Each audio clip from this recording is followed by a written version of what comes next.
के कुछ मूल को और कुछ वर्तमान को आपके समक्ष रख सकूं। बहुत संक्षेप में मैं अपनी बात आपके समक्ष रखूंगा। परम गुरु महर्षि दयानंद सरस्वती जी ने जब इस संसार में आकर के यहाँ की परिस्थितियों को देखा, उस समय उन्होंने महसूस किया कि ये देश तो था कुछ, वर्तमान में कुछ और हो गया है, और जिन कारणों से ये और हो गया उन्हीं कारणों को मिटा करके इसे पुनः विश्व गुरु बनाया जा सकता है। और उसी के अनुरूप उन्होंने ये महसूस किया कि प्रत्येक व्यक्ति का जीवन छोटा होता है, लेकिन उसके विचारों को आगे बढ़ाने के लिए एक दायरे की आवश्यकता रहती है। और उसी दायरे को बनाने के लिए उन्होंने एक ऐसी संस्था की स्थापना की जिस संस्था की उद्देश्य को उन्होंने बड़ा सरलता से निर्धारित किया। ईश्वर द्वारा दिए गए वेद ज्ञान को संसार में पुनर्स्थापित करना। और जब तक ये संसार वेद के आधार पर संचालित था, तब तक ये सुख और शांति के चरम उत्कर्ष पे था। और जैसे जैसे वेद ज्ञान से शून्य होता चला गया, तब तक ये संसार अनेक विवादों में, अनेक संवादों से हीन होता हुआ चला गया। और आज इसकी एक परिस्थिति पहुंच चुकी है पुनः वहां पर ले जाने के लिए, जिसका एक लक्ष्य आदरणीय स्वामी जी महाराज ने भी रखा है, विश्व गुरु बनाना पूरे भारत को। उसी लक्ष्य तक पहुंचाने के लिए महर्षि दयानंद सरस्वती जी ने आर्य समाज की स्थापना बंबई में की। और बंबई में आर्य समाज की स्थापना करते समय उनके मन में कहीं ये भाव नहीं था कि मैं एक नई संस्था की स्थापना कर रहा हूं। वास्तव में वो एक विचार को देना चाह रहे थे उन लोगों के हृदय में, जो विचार दुनिया में स्थापित करने की उमंग के साथ वो अपना जीवन दान दे देवें। और महर्षि दयानंद की कृपा का परिणाम था कि उनके असामयिक निधन के पश्चात अनेक शिष्यों ने, जिसमें स्वामी श्रद्धानंद जी महाराज, महात्मा हंसराज जी महाराज, पंडित गुरुदत्त जी और ऐसे अनेक शिष्यों ने आकर के उनकी परंपरा को किस तरह से आगे बढ़ाया, ये एक बड़ा लंबा इतिहास है। उस इतिहास को मैं यूं कहना चाहूंगा कि जिस तेजी से, जिस गति से आर्य समाज पूरे विश्व में फैला, उस गति से, उस तेजी से अन्य संसार में शायद भी कोई संस्था विस्तारित हो पाई हो। ये उनके उन विचारों का ही परिणाम था, जिसके कारण से भारत में आर्य समाज 1875 में स्थापित होता है। और 1910 तक भारत के अतिरिक्त 5 महाद्वीपों में आर्य समाज की स्थापना उन दिनों में हो जाती है जिन दिनों में आने जाने की भी कोई साधन संसाधन विशेष नहीं थे। तो मैं उनकी इस, जो उनका एक सोच थी, जो एक विचार था, उनको उनके शिष्यों ने आगे बढ़ाया। तो एक बड़ी चीज है जो हमें प्रेरणा दे रही है कि हम सब उनके विचारों को आगे बढ़ा सकते हैं। और वर्तमान में आर्य समाज का जो स्वरूप है, एक विराट स्वरूप को लेकर के आर्य समाज पूरे विश्व में कार्य कर रहा है। भारत के लगभग हर प्रांत में आर्य समाज की शाखाएं मौजूद हैं, बड़े बड़े संस्थान मौजूद हैं। और पूज्यवर स्वामी रामदेव जी महाराज जिन गुरुकुलों में अध्ययन करके इन विद्याओं को आगे बढ़ाने का संकल्पित हैं, पूज्य आचार्य बलदेव जी महाराज, वे भी आर्य समाज की ही इसी परंपरा को आगे बढ़ाने के लिए जीवन को संकल्पित लिए हुए थे। वर्तमान में आर्य समाज ने जो शिक्षा का कार्य आरंभ से शुरू किया, आज शिक्षा के क्षेत्र में आर्य समाज बड़ा भारी कार्य कर रहा है। लगभग 3000 विद्यालय और गुरुकुल और विश्वविद्यालय इस समय भारत और विदेशों में कार्यरत हैं। इसी के साथ अमेरिका, कनाडा, यदि हम अमेरिका महाद्वीप को ले लें, दक्षिण अमेरिका को ले लें, तो सुरीनाम, गयाना, ट्रिनिडाड और टोबैगो, और इसी प्रकार हम अफ्रीका को ले लें तो तंजानिया, घाना, युगांडा, केनिया, साउथ अफ्रीका और मॉरिशस। यूरोप को ले लें तो लंदन, जर्मनी और हॉलैंड। और अन्य देशों में जब भारत के आसपास ले लें तो नेपाल में, बर्मा में, पाकिस्तान में, इवन इस समय पाकिस्तान में आर्य समाज बेहतरी से कार्य कर रहा है सिंध प्रांत के क्षेत्र में, और बांग्लादेश में, बर्मा में, और थाईलैंड और सिंगापुर में, और बाली द्वीप तक। और इसके पश्चात जब हम इस ओर चलें तो ऑस्ट्रेलिया और फिजी और न्यूजीलैंड, ये मुख्य रूप से वो देश हैं जहां पर आर्य समाज का एक बहुत बड़ा संगठनात्मक ढांचा कार्य कर रहा है। किस कदर कार्य कर रहा है उसकी एक वानगी आप देख सकते हैं मॉरिशस से। मॉरिशस एक बहुत छोटा सा द्वीप है जिसमें कुल 12 लाख की आबादी है, और उसका मात्र द्वीप का जो स्थान है वो केवल दिल्ली जितना है, जितना पूरा दिल्ली। उसके अंदर इस समय 450 आर्य समाज मंदिर, विद्यालय और अन्य प्राथमिक संस्थान और सेवा के संस्थान कार्य कर रहे हैं। मात्र 12 लाख की आबादी में 450 आर्य समाज के मंदिर, विद्यालय, गुरुकुल, विधवा आश्रम, अनाथ आश्रम। एक जो बड़ी चीज आर्य समाज की ओर से हमें देखनी होगी, परिवर्तन के बयार।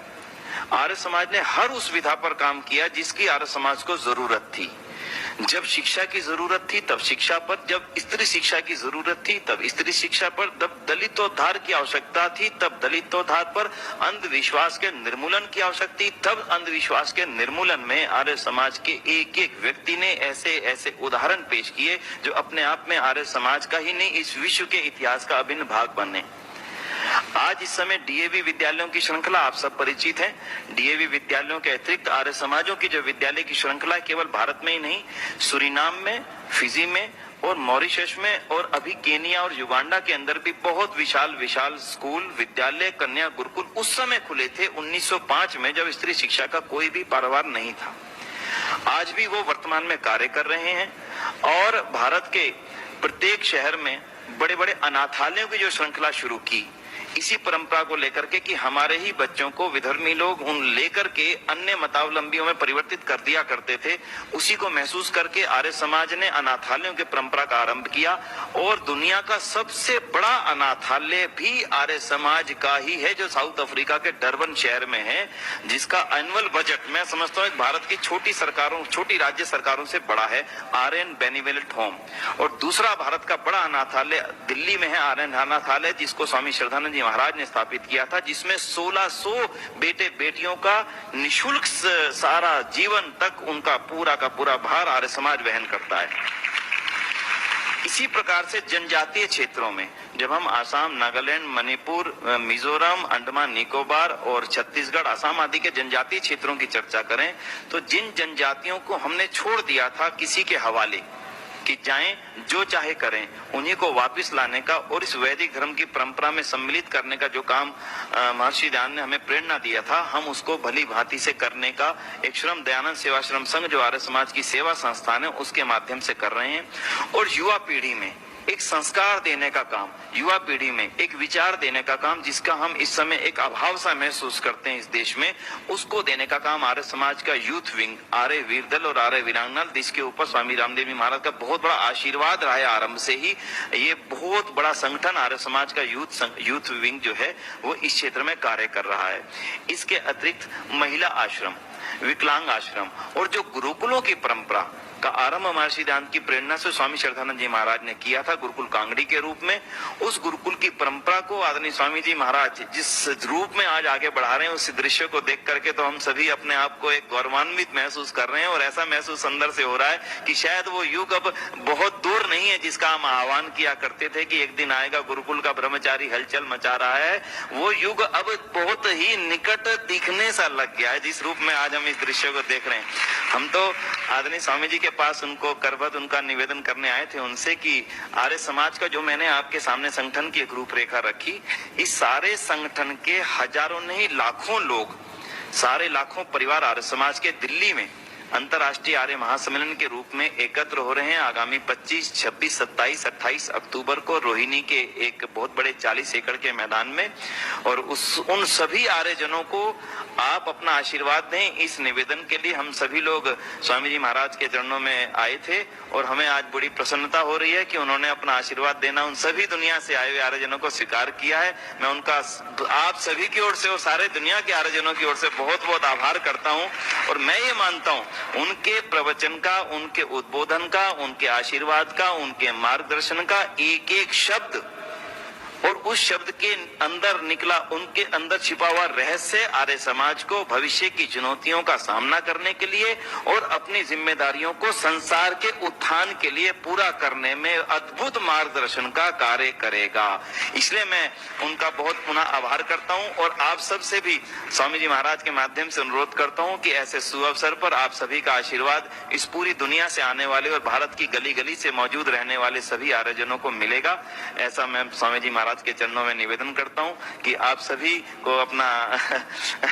एक अद्भुत समागम होगा वहां स्वामी जी। और मुझे पूरा विश्वास है कि आपके आशीर्वाद से ये सम्मेलन अब जिस गति से आगे बढ़ रहा था उसकी गति 4 गुना हो गई है और उस गति को हम सब लोग मिलकर स्वामी जी के महाराज के माध्यम से स्वामी दयानंद की जो दर्शन थी, स्वामी दयानंद का जो सोच थी, विचार था, उसको सारी दुनिया में स्थापित करने के लिए और आगे हम बढ़ सकेंगे। स्वामी जी महाराज ने आप सभी के बीच में मुझे 2 शब्द कहने का जो अवसर दिया, बस मैं उनका बहुत आभार करता हूँ। इतना ही मैं कहना